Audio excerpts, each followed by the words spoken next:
Pedro Miguel González nos acompaña para concluir el programa de hoy. ¿Y qué cosas, don Danilo? Buenos días, don Pedro. ¿Qué cosas? Comenzamos con un polo de pensamiento y cerramos con uno opuesto, totalmente. Vamos a ver, de repente coinciden en algo. Bueno, coinciden que son panameños por lo menos. ¿Ah? Don Pedro Miguel, ¿qué tal? ¿Cómo está? ¿Cómo amanece? Todo bien. Me alegro. ¿Y el país todo bien? Como este primer año del señor José Raúl Mulino. Complicado como se esperaba. Yo creo que no ha habido ninguna sorpresa, al menos para algunos de nosotros, de qué iba a ocurrir con un gobierno que se definió desde un principio como un gobierno de corte empresarial. Y al final lo que ha terminado sustentando el gobierno de José Raúl Mulino es la fuerza pública. El apoyo político que tuvo en las elecciones de 34% se ha ido desvaneciendo a menos del 10%. En su primer año creo que es el gobierno que mayor desgaste ha tenido en los últimos 35 años. De los 8 gobiernos que hemos tenido en la etapa posinvasión, el que más se ha desgastado en su primer año de gobierno es este. Creo que la idea de convocar a un acto, a una reforma constitucional a través de una constituyente se desvanece, a menos que el gobierno quiera someterse al escrutinio de la sociedad y perder la conducción de ese ejercicio constitucional. Lo que es lamentable, puesto que hemos ido postergando ese tema durante varios gobiernos y no hemos podido, a pesar de que él lo prometió en campaña, concretar ese esfuerzo que es tan necesario para reformar la Constitución y además hacer la reforma profunda del Estado. Ese desgaste que usted plantea tiene el actual gobierno tan vertiginoso en este primer año. ¿Qué escenario nos plantea a futuro? Porque faltan 4 años.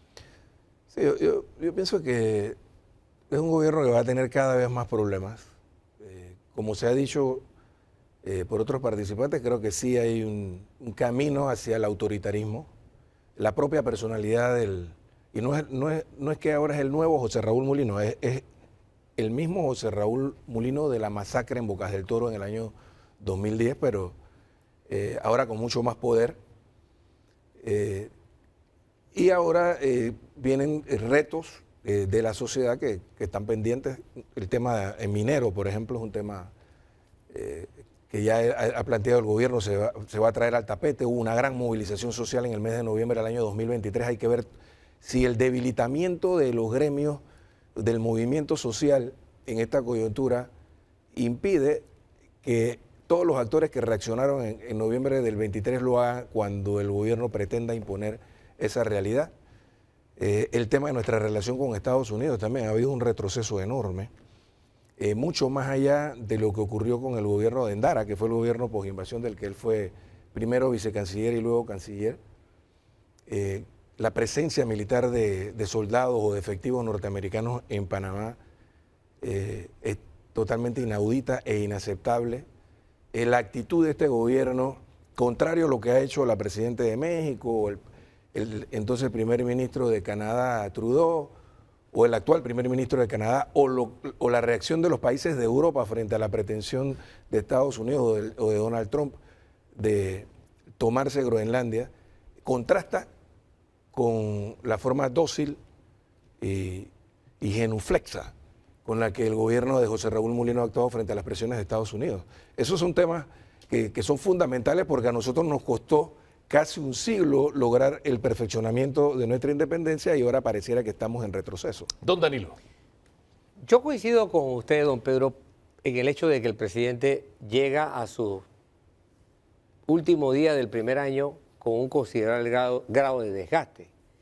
Pero yo le adiciono a ese efecto una causa, y es que si él tuvo mucha fricción, y considero que sí la tuvo de fuerzas endógenas a su gobierno, de su propio partido, RM, y al PRD no le faltó contribución para eso. Es decir, el PRD fue una fuerza que le hizo fricción en asocio con fuerzas de su propio partido que le causaron tropiezo. O sea, sí, se desgastó, pero el PRD en la asamblea no miró para el lado de hacerse el sueco, al contrario, donde pudo meterle palo a la rueda se la metió. Y creo que buena parte de ese palo comienza o termina, una de las dos, por Bocas del Toro. ¿A usted qué le parece eso? Mira, el PRD es un partido que sufrió su peor derrota en 45 años el año pasado. El PRD es un partido que está llamado a reestructurarse y a cambiar el rumbo, porque el balance que tendríamos que hacer dentro del partido es cómo llegamos hasta aquí.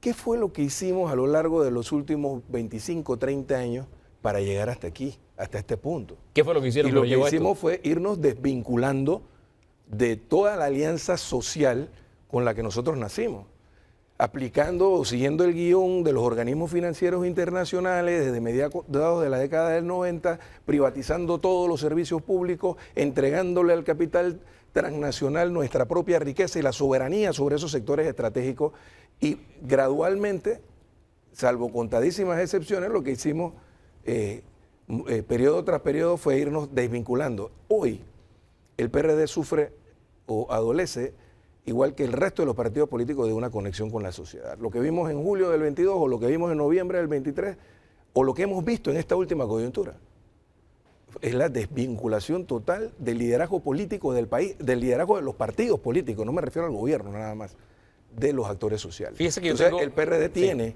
que, para poder cambiar esa condición que tiene en este momento tan negativa, tiene que rehacer una alianza, cambiar el rumbo y rehacer su alianza social y política. A propósito de alianza, yo tengo una óptica distinta a la de don Danilo. Él dice que le ha metido la zancadilla al gobierno en este año como ha podido. Yo no lo veo necesariamente así.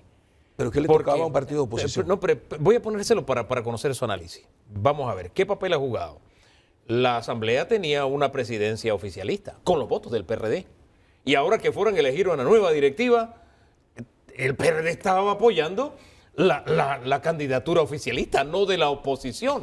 Entonces, ¿dónde está la alianza real, políticamente hablando, del PRD? ¿Dónde tienen los pies puestos realmente actualmente? No, mira, te lo puedo decir aquí públicamente y que venga algún diputado de la bancada del PRD a desmentirme.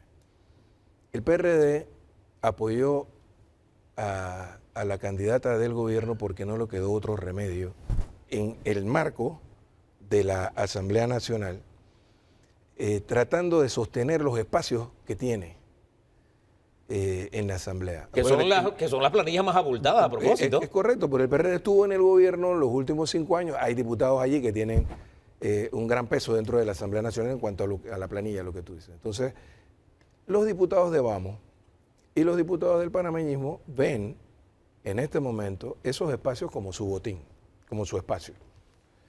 Y sumarlos a la alianza, porque hubo un componente importante de diputados del PRD que querían sumarse a la alianza con Vamos y el panameñismo. Pero al bloque de oposición. Simplemente Vamos puso como condición que el PRD no se sumara a la...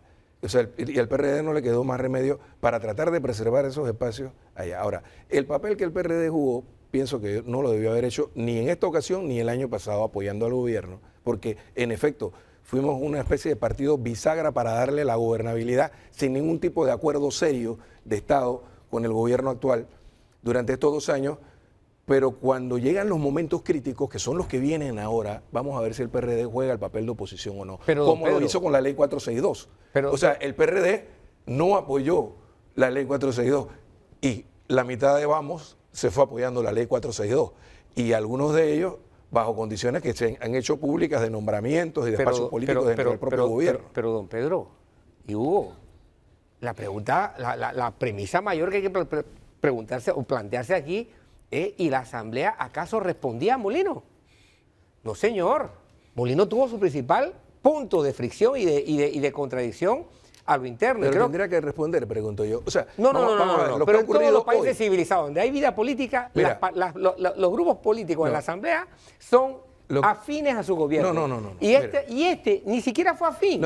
Eliminemos responder. No fue afín. Fíjate, Danilo, esto es así. ¿A quién era afín en la Asamblea? Lo que ha ocurrido hoy, PRD, o sea, lo que ocurrió el 1 de julio de este año, es lo que debió haber ocurrido dada la correlación de fuerzas y los resultados de las elecciones de mayo del 2024.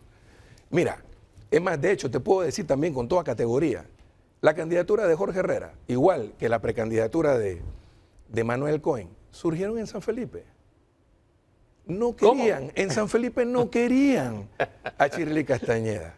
No es sino hasta la conversación de Shirley Castañeda la mañana del 1 de julio en el Palacio de las Garzas, que fue televisada, todo el traslado de Shirley hasta llegar allá, y los acuerdos a los que llegó con José Raúl Molino, que ellos empezaron a apretar las tuercas durante 5 horas para traerse a aquellos diputados que formaban parte de la mayoría que apoyó a Dana Castañeda, pero que ya se habían ido con Jorge Herrera.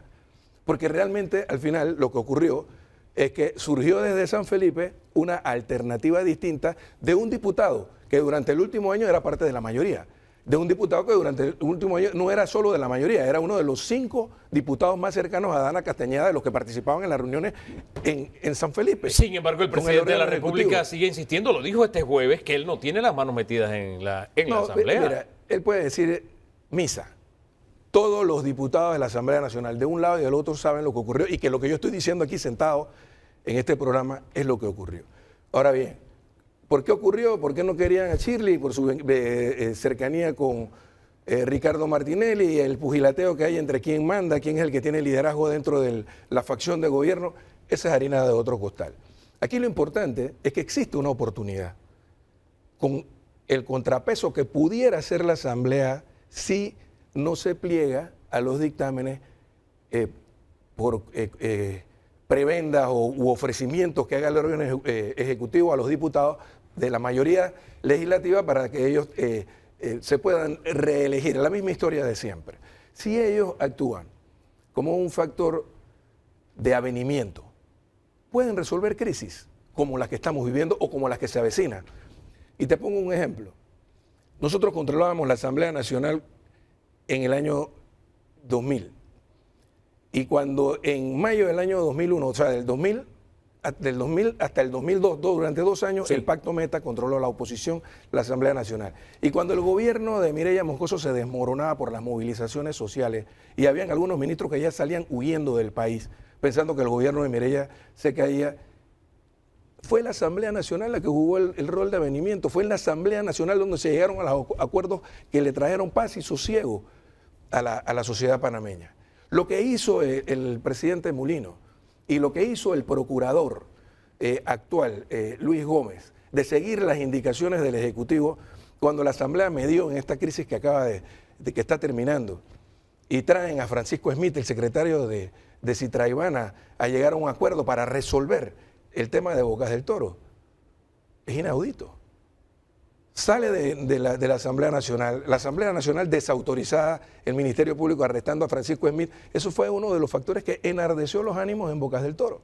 Además de todo lo que hizo la Policía Nacional en cuanto a violaciones de derechos humanos, en cuanto a retirar comida de las comunidades, que hay los videos, que los he hecho públicos en algunos medios internacionales, incluso de cómo la policía se apersonó un día y 2 días antes del vandalismo, los actos vandálicos en Changuinola, a retirar los alimentos de las tiendas de las comunidades en Changuinola, en Bocas del Toro. Todo eso fue lo que condujo a la crisis que llevó a los actos vandálicos que le permiten al gobierno entonces suspender las garantías constitucionales y aplicar el estado de urgencia. Eso que ha hecho José Raúl Mulino es precisamente el estilo de gobierno que esta Asamblea Nacional pudiera enfrentar, que esta Asamblea Nacional está llamada a enfrentar para llevar este país por un camino de sosiego y de avenimiento. Esa es una tarea o una historia que está por escribirse. Por lo pronto, gracias por estar acá, don Pedro Miguel González. Teníamos tiempo también.